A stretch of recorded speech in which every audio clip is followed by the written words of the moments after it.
let's transition now to a little bit about Candida and yeast overgrowth. This is something that affects men and women all the time. There's a lot of people that suffer from it systemically their whole life. They might be born with it and they still have that as part of the way that they are part of their ecology. Mm. What are some of the symptoms of this, and what are some of the ways that people can help rectify this problem? Well, men and women, yes, babies too. This is really, really important. I want to be sure to say something about that. And I'm so glad to hear you say the word systemically, because so often I hear people talking about candidiasis and they will even go and have a stool test and it says, no problem in my stool. That means they just don't have a problem in their colon or intestines, but that doesn't mean it isn't everywhere else in the body. And first of all, I had candidiasis because as a teenager I started taking antibiotics, and it would be a long, long time before I figured out what was wrong with me. When I met Dr. William Crook, and he had just that very conference released his book, and I had this very great luxury moment of sitting out for a while talking to him, and went home and I thought, this is what I've been missing after all these years of studying, trying to find out answers. This is important. And he even told me then, he said, we don't think that there's a cure for this. And of course, I was naive enough to think that there was. He was right, because it's not really something you cure. It's something that you bring back under control, and you get rid of the yeast when they're candidiasis yeast, they're interchangeable fungus. They're in a pathogenic form. They have tentacles. They're growing. They're burrowing into the mucosal lining or wherever they are.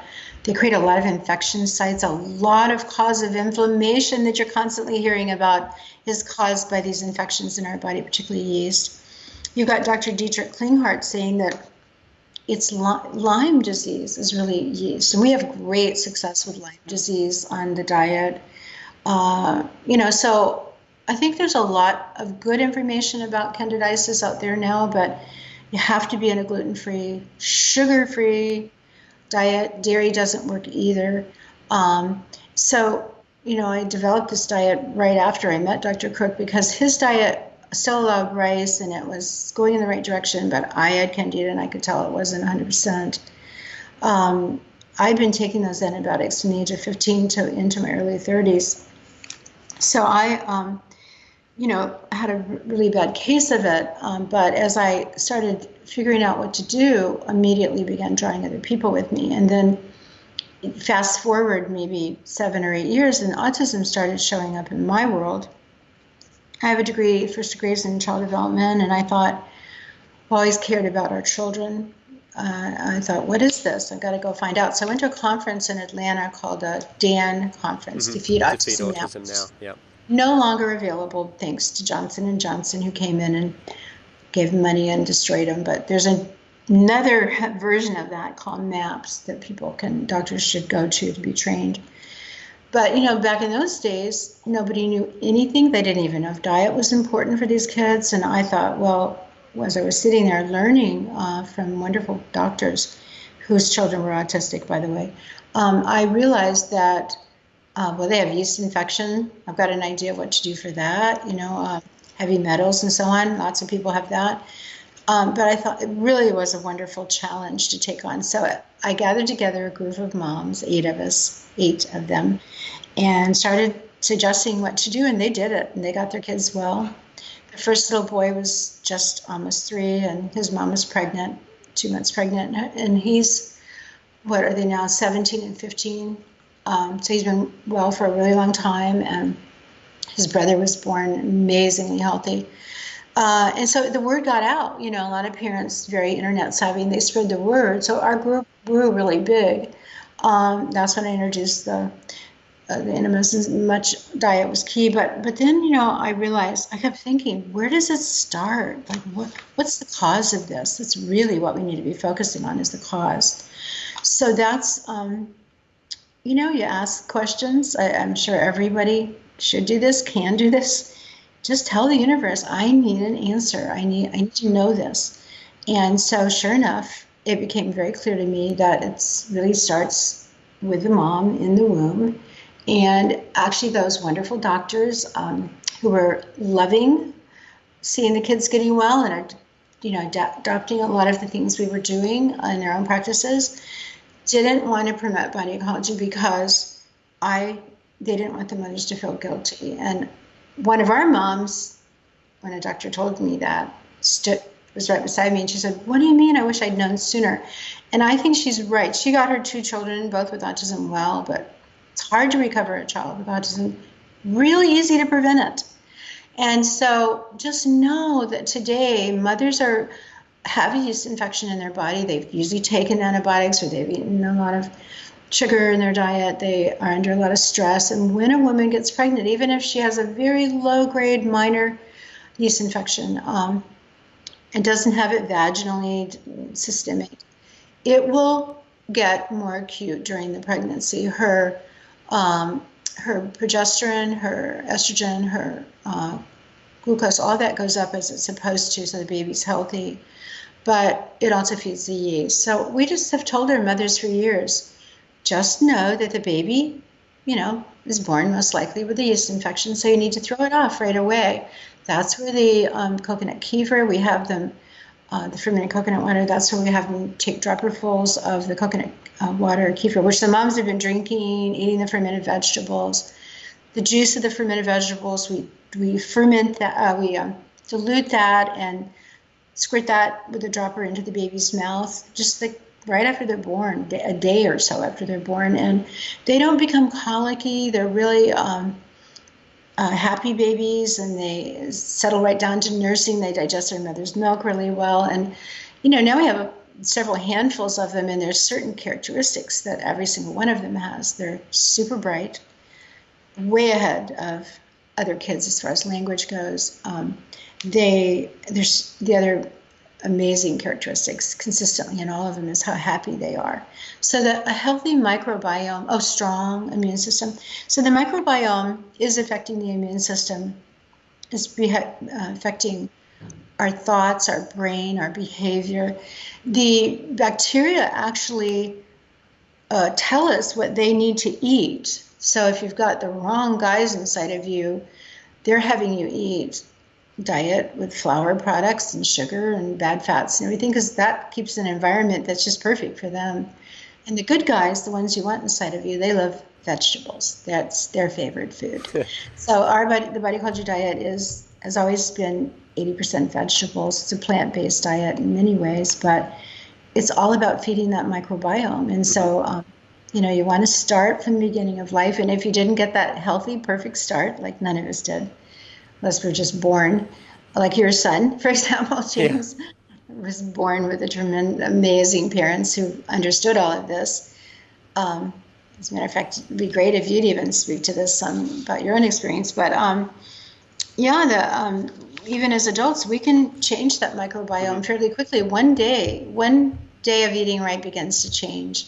One day of eating badly begins to shift it in the microbiome in the wrong direction. So let's talk a little bit about now the body ecology diet. You said there were 7 principles earlier that it's founded on, or how would you best explain what it looks like? Because there might be a lot of people listening to this call who identify with the fact that maybe I've had yeast or candida, or maybe I feel a bit low in energy, or maybe my colon is a little bit toxic, and they start to identify with some of these symptoms and want to do something about it. And to me, the body ecology diet is like the original paleo diet. It's the original ketogenic diet. It has these elements that are becoming so popular these days, and yet it's this gentle, traditional, based on really sound principles that is a lot more achievable for people. Tell me about the core premise of the body ecology diet and how people can integrate it into their life. Well, part of how it came about was in me learning the principle of yin and yang, which is Chinese medicine. I studied in Japan. I studied acupuncture for a year and decided that wasn't where I wanted to be because I felt like it wasn't a root cause enough for me. So I've got into food, but the yin yang principle is applied to food too. And I thought, well, yin and yang is so complicated. Americans will never figure out the difference between yin or yang. So I just changed the terms to expansion and contraction. Some foods are very contracting, some open us up. Like I think anybody that's ever had a lot of sake or wine or something, a lot of it, you just realize how opened up you are. And then too much salt will cause you to be really contracted. A lot of times just before a woman's about to have her period, if she's had a lot of salt, she'll go crazy for a tub of ice cream or a couple of chocolate bars or something to relax her, to open up her body, relax her body enough for the lining to flow. So our body's always being subjected to this yin-yang contraction expansion principle. So that was the first principle. But then I started thinking, this is the big universe. There's a lot of laws in it. Like, what else is out there that I need to know about, that I can help other people to know, and especially applied to health. And so they just kept coming. And so altogether, around 7 principles kind of shaped themselves together. I always say the hand of God is in this work, because when I look back, all the things that happened, they weren't me doing them. They were a force, just sort of putting everything together, and it worked. So I'm very confident in what I teach, because I've watched for over 20 years that it works. Anybody would be confident when they see something works. But then, right, paleo has come out now, a very popular darling term. I wish I'd thought of that term, actually. Ketogenic diet's a little more complicated for people, but I would like to explain, a little bit more about both of those. But body ecology is very important principle. It's the principle of uniqueness. And now that we've got genes available to us, if we have time, I'd love to talk about that. It's extraordinary world opening up to us. It's the other amazing discovery besides the microbiome is nutritional genomics and epigenomics, where our diet and our lifestyle is totally turning our genes off and on. Amazing new field. So years ago, I said, everybody's unique. There's no one way for anybody. You have to find out what's right for you. And, we would help people do that. That's why I love the genes, because now we can really help people do that. But and that's so true. It is a universal law. There's not a single person in this universe like you, ever. So I'm redoing the Body Ecology Diet book and calling it Your Body Ecology, so I can explain all of this to people even more so than I was able to do 24 years ago. But anyway, so that's a really important principle. Another favorite one is step by step. Everything happens in tiny little increments. Like day comes on in increments, night comes on in. We grow old in tiny little increments. We get well in increments, hopefully, big chunks, big steps at a time, if you do the right things. But everything's in this universe is in increments. So I thought, well, how does that, apply? Well, then I just kept asking more questions, and this whole understanding came about, which I think is a big missing piece for doctors not to know this, not to be taught this, is that there are 4 things you have to be focused on. Like, all of us start somewhere. There is a first step to getting well. Where do you start? Well, there are 4 things you have to be focused on doing. And if you do these 4 things, you're on your way home. And so the first one is you've got to create energy. That's where the hormones come in. That's where a good night's sleep comes in. That's where cutting back on stress. And now that I've looked at so many hundreds of people's genes, I can tell you, those of us alive today, we survived because we had the genes that made us stressed out people. They made us alert. They kept our adrenaline up there because, something could have eaten us. So that's who we are. And so stress is a big issue. You have to find the ways to deal with stress in your life. There's a lot of different ways. That's a whole topic in itself. But you've got to create energy. A sleep, diet, of course, eliminating stress are a critical part of that. But, do you need help? Your thyroid and adrenals need help, and so on. Do you have a chattering mind that you have to calm down? So that's part of creating energy. The second thing is you've got to conquer any infections in your body. Now, one of the other principles, the principle of acid alkaline, is very important too, because we have to keep our bodies ever so slightly toward the alkaline. It's about balance, not too acidic, not too alkaline, but alkaline enough that bad things like yeast can't grow out of control in it.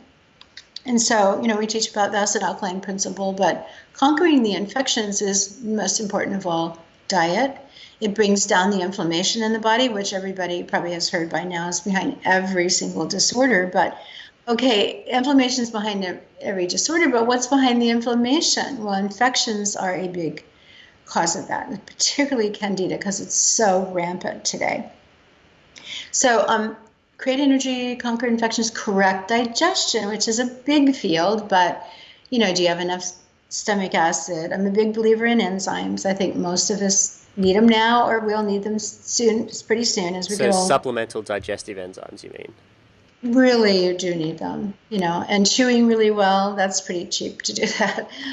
So that the food enters your stomach in a liquid state and then moves on into the small intestine. That's where pancreatin comes in, that enzyme, because that helps you digest the proteins and the fats and the excuse me, the minerals that are in the small intestine.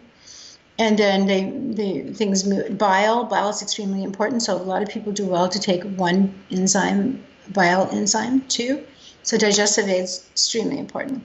That could be part of correcting digestion, but it could also be irritable bowel syndrome, which is another, SIBO is in that category, histamine intolerance is in that category. So, it does take somebody that's pretty savvy to be able to help you today. I think if someone's listening to this now, at this point, they're thinking, oh my gosh, this is so complicated, but you're not supposed to figure this out yourself. You're supposed to go to somebody that understands all this, and they can help you. We have trainings. So that's the third one, correct digestion. And then, of course, correcting digestion in my book also includes colonics, because you can't not be going to the bathroom. and you do need to clean out, and you do need to start a new healthy inner ecosystem, and then you need to feed that ecosystem. Maybe some probiotics are valuable, but most of them are not nearly as effective as fermented foods, because the secret to having a really healthy microbiome is in diversity.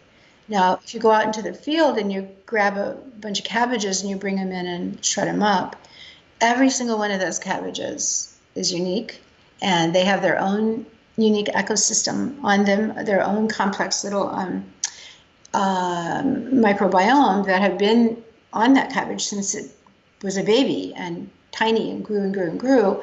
Those microbes are used to working together. They're totally about taking care of that cabbage and themselves. So you're bringing that cabbage in and a couple of others, and you're shredding them up, and then you're, packing them in a jar and then growing them out vastly in numbers, and then you're eating that. Well, you have that diversity. You have that amazing, what I call wisdom of nature, that you cannot get in a probiotic supplement. Having said that, if someone has SIBO, they don't do well in lactic acid bacteria, which is what you'll find in your fermented vegetables. I usually say hold off on that. A lot of people are saying don't do fermented foods because of histamine intolerance or SIBO. That is a sign that they have a gut problem, and the solution is to fix the gut problem, but don't avoid the fermented foods and the cultured vegetables forever, because you need to establish this inner ecosystem to be able to not have a constant reoccurring SIBO or histamine intolerance. Certain bacteria, like Lactobacillus plantarum, which I'm a big fan of and we have in our culture starter, it's an amazing bacteria. It's what Dr. Leo Gallen calls an Alexander organism. He's one of the leaders. Alexander the Great was a great leader. And in the gut, there are certain bacteria that tell the other ones what to do, and plantarum is one of those. So, that's important. But plantarum degrades oxalates, which I wish we could talk about, because Candida makes oxalates. Plantarum degrades histamine to keep that under control. It's antiviral and protects you from viral infections. There's many wonderful things. It makes folate, which is really, really important, because a lot of people, everybody needs folate for their genes to work properly, to switch off and on, for example. And there's a few other things it does that slip my mind right now, but I just can't stress the importance of this Lactobacillus plantarum. So for somebody to say to you, don't do any fermented foods, it's like, they don't know the big picture. Yeah. There are some fermented foods that I don't recommend. Mm-hmm. Such as? It's not super duper healthy. Yeah. Well, I know kombucha is a huge business. and I guess people like it, but it is wild fermentation, so it has a lot of wild yeast. If someone has yeast in their body already from a candidiasis, they're going to have a strong immune response to that yeast. And that yeast in kombucha, you'll also find wild yeast in wine, beer, a few other things too. But so, and a lot of people will tell you, oh, no wonder I get so bloated when I have that, or feel really bad. And there's a whole gene thing going on there too. So were there other ways to make kombucha or beers and wines traditionally that don't use a yeast fermentation process, or is that just because of the way that's made? Well, they have gotten winemakers now are able to do it without wild fermentation, Okay. which I was recently looking into. People still seem to react though to wine. For one thing, all alcohol turns into acetaldehyde eventually, and yeast make acetaldehyde. That's their most dangerous toxin. They're always making toxins 24/7 in your body. Acetaldehyde shuts down something called methylation, which again is something doctors and healthcare practitioners are all into these days. Completely shuts it down, and that's a big deal. It's a very bad thing. But it also inhibits an enzyme in the gut called DAO. And DAO is essential for, there are two enzymes that are essential for controlling histamine. One is DAO, and acetaldehyde inhibits DAO, and it also inhibits methylation. Well, the other enzyme, whose name is HNMT, its MT stands for methylation. So it's a methylation enzyme that's inhibited by alcohol. So it's kind of hard to get around alcohol. Even the studies that show it to be really beneficial, there was like a quarter of a cup of, like a quarter of the wine glass, maybe you had the red wine. And, but I go to parties, like recently I was at something, it was just somebody's Sunday afternoon brunch and everybody was drinking champagne. And I know that all beautiful young girls, and I know that they have yeast infections. So I'm sitting there to myself thinking, this is not good for them. But, what do you do at a party? And I don't know how they felt the next day. I would have liked to have checked into them and say, well, how do you feel now? Because it's just not a good thing to do, not in this day and age. It was a source of bacteria once upon a time. And, everything, here's another one of my favorite sayings. Everything has a front and a back. We do, food does. So you'll always find good things about dairy. You will always find bad things about dairy. You'll find some good things about wine or about chocolate or about coffee, but you'll find some bad things. And you have to look at the bad side and say, okay, based on this, I don't think it's good for my body. Like, for example, if you have adrenal fatigue, coffee is not good for you. It's too stimulating. Some of us have a gene called CYP1A2, and we don't clear caffeine. So you have a little bit of it, a piece of chocolate, a cup of coffee, and you're going strong for a long time. Someone else can clear it real quickly, and they can have 3 cups of coffee, still go to bed that night, have coffee at dinner that night, and go to bed. So we're very unique, and that is a principle of body ecology that I've taught and honored since the beginning of time. I feel like paleo and ketogenic are really versions of body ecology. I would say body ecology is a modified version of paleo. A lot of people do, it depends on how you do paleo, but a lot of people do it with a whole bunch of fat, bacon, lard, butter, cream. Weston A. Price people are really into that.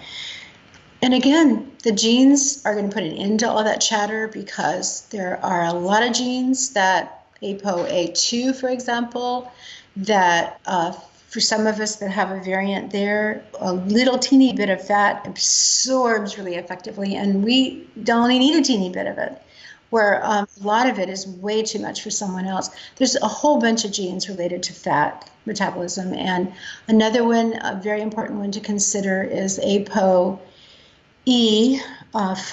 If you've got a 3,4 or 4,4 allele, a variant, you should not have any saturated fat. It's practically a death sentence, because the ApoE4 is about cardiovascular disease and Alzheimer's disease. It's not the only factor, whether you eat fat or not. I mean, candidiasis has been very, very linked to Alzheimer's because they know that there's inflammation in the brain, and the brain's protecting itself from that inflammation by forming these plaques. What's it protecting itself from? Pathogens like Candida. Sure. So it's starting to Viruses. shut the brain down. We all, a lot of the things that we think are bad are really the body trying to protect itself, and we all have viruses in our body. It's estimated that we have at least 10 viruses, all of us. So it's always about keeping the immune system under control. Keeping it strong. And the microbes, again, in the gut are your go-to creatures for that, really.